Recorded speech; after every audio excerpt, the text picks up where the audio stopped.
Yo, welcome sa ating studio vlog number 10 at yo, at yan na nga na-tsempuan na gusto raw mag-record nila Lil Dex, kaso naglalaba ako. So kinonta ko si Red Cell para baka pwedeng mag-assist siya sa kila Lil Dex. So ayan na nga yung conversation namin. Umayag naman siya na siya yung mag-a-assist. So, ayan. Kita nyo naman, no? Naglalaba ako, busy ako ng time na yan. Ayan nga, dumating na si Red Cell. Ayan, darating lang. So, inano ko muna siya, in-assist ko muna siya kung paano mag-ano sa audition. So, although may idea naman na siya.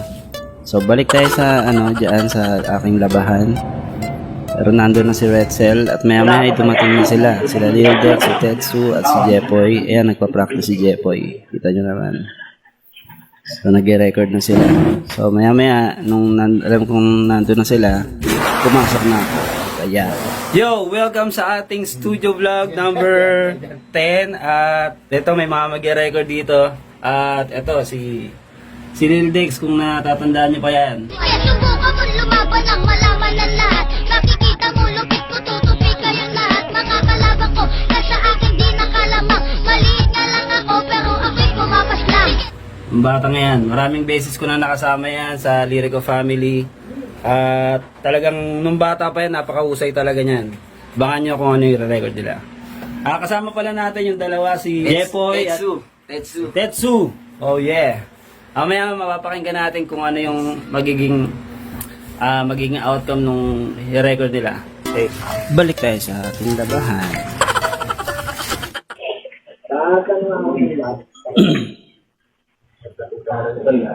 Ayan, so continue sila. Ayan. Yung si Tetsu, kita nyo naman magpa-practice na. Siya ata yung susunod na sasalang dyan. At balik tayo sa labahan para yan. So, medyo malapit na yan eh. Medyo malapit na ako matapos dyan.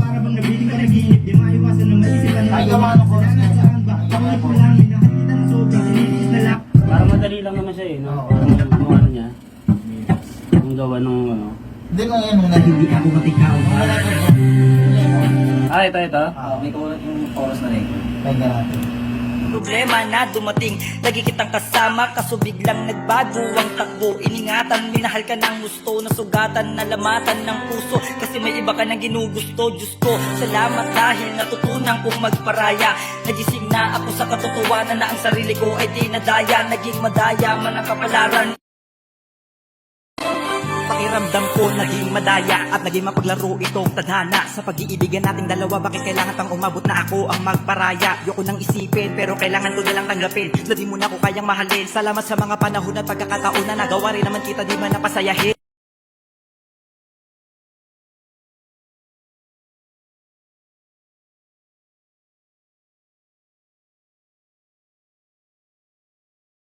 Gawa rin naman kita, di man napasayahin. Binigay ko ang lahat-lahat, pinagsilbihan kita sa mga gusto. Pinatalas ko ang puso mo at isip sa lahat ng mga bagay, pero bakit pa na Ipipilit, ako lang may ipit sa sitwasyon na para bang nabiting panaginip. Di maiwasan na maisip ano nagawa ang kasalanan at saan ba ako nagkulang. Minahal kita ng sobra, tinitiis na lang mga bawat sakit. At ako'y nanginahin sa pinagsamahan na umabot ng 1 taon. At tinatanong sa akin sarili, bakit ba ganun? naging mapaglaro itong tadhana. Sa pag-iibigan nating dalawa, bakit kailangan pang umabot na ako ang magpanaya? Yoko nang isipin, pero kailangan ko na natanggapin na di mo na ako kayang mahalin. Salamat sa mga panahon at pagkakataon na nagawa rin naman kita, di man napasayahin. Binigay ko ang lahat-lahat, pinagsilbihan kita sa mga gusto. Yo, ayun na nga at medyo patapos na yung piece nila Lil Dex, ni Jepoy and Tetsu. At yun, at maraming salamat nga pala kay kapatid na Red Cell dahil paghapon ako naglaba.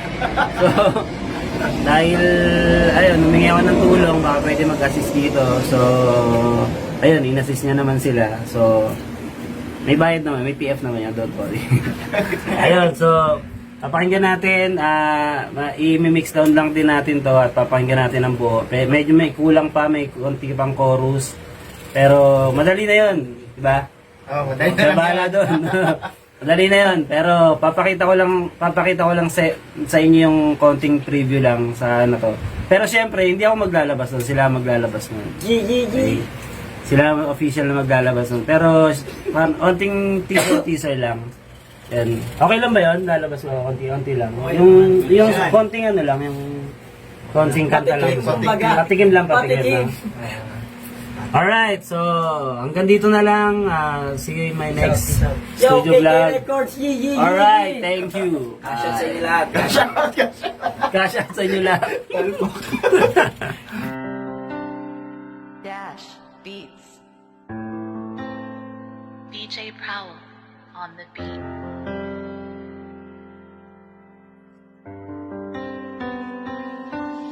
Mga panahon na kasama kita, sadyang hindi ko maipaliwanag ang aking nadarama para sa'yo. Akala ko ay magiging mapanatag paggawa ko ang iyong mga kamay, at tayo'y nangarap na magkasabay. Hindi bumigay kahit anong pagsubok na ang dumating, hindi ako sumuko dahil ikaw ang nagpapasaya sa akin. Simula pa lang nung una, kahit na anong problema na dumating, lagi kitang kasama, kaso biglang nagbago ang takbo. Iningatan, minahal ka ng gusto, nasugatan, nalamatan ng puso, kasi may iba ka nang ginugusto. Diyos ko, salamat dahil natutunan kong magparaya. Nagising na ako sa katotohanan na ang sarili ko ay di nadaya. Naging madaya man ang kapalaran, hindi na dapat para ipaglaban. Tanggap ko na kung saan ka magiging masaya. Nasanay na akong palagi mag-isa, ayoko na ibalik pa yung nakaraan. Para sa isang babaeng hindi naman kawalan, sa buhay ko wala ka nang babalikan. Ang magparaya, ito na ang paraan sa'yo, paalam. Kasi napapagod na ako sa'yo, minahal naman kita pero ba't di na ganito? Ayoko nang isipin na panakitmutas lang ako, kaya ang awit kong na to ay nabuo dahil sa'yo. Salamat sa mga alaala mo. Di ko na kasi alam kung paano pa. Mahihirapan lang kung ipipilit pa. Kaya sinuko ko na lang, pero salamat sa mga alaala mo. Di ko na kasi alam kung paano pa. Mahihirapan lang kung ipipilit pa.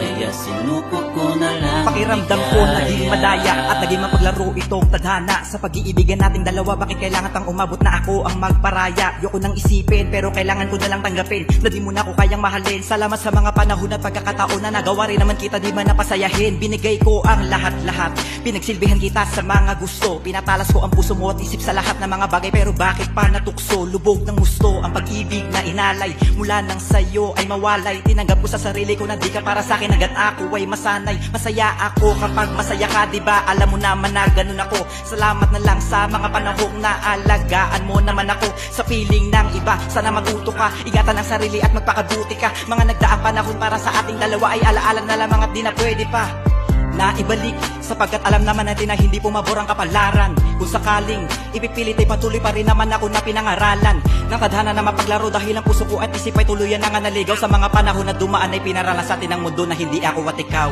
Salamat sa mga alaala mo. Di ko na kasi alam kung paano pa. Mahihirapan lang kung ipipilit pa. Kaya sinuko ko na lang, pero salamat sa mga alaala mo. Di ko na kasi alam kung paano pa. Mahihirapan lang kung ipipilit pa. Kaya sinuko ko na lang, di Kung sakaling ipipilit, ako lang may ipit sa sitwasyon na para bang nabiting panaginip. Di maiwasan na maisip ano nagawa ang kasalanan at saan ba ako nagkulang. Minahal kita ng sobra, tinitiis na lang mga bawat sakit. At ako'y nanghihinayang sa pinagsamaan na umabot ng 1 taon. At tinatanong sa akin sarili, bakit ba ganun? Ano ba nakita mo sa kanya na wala ako? Dahil siguro hindi mo na nga ako gusto, pero kahit na ganun, di naman ako galit. Pinangako ko na di na rin ako mangungulit. Maging masaya ka lang sa napiling desisyon. Mahalin ka sana niya ng mahabang panahon, sapagkat kaligayahan ko ang iyong kasiyahan. At alam mo naman na mahal kita, kaya naman kaya siguro ikaw ang binigay ng may kapal, para matutunan ang pinagdaanan sa buhay para sa ating kinabukasan. Alam mo rin nandito lang ako kung sakaling kailangan mo, hanggang umalalay bilang kaibigan, pero tingin ko ay hanggang doon. Salamat sa mga alaala mo. Di ko na kasi alam kung paano pa. Mahihirapan lang kung ipipilit pa. Kaya sinuko ko na lang, pero salamat sa mga alaala mo. Di ko na kasi alam kung paano pa, mahihirapan lang kung ipipilit pa. Kaya sinuko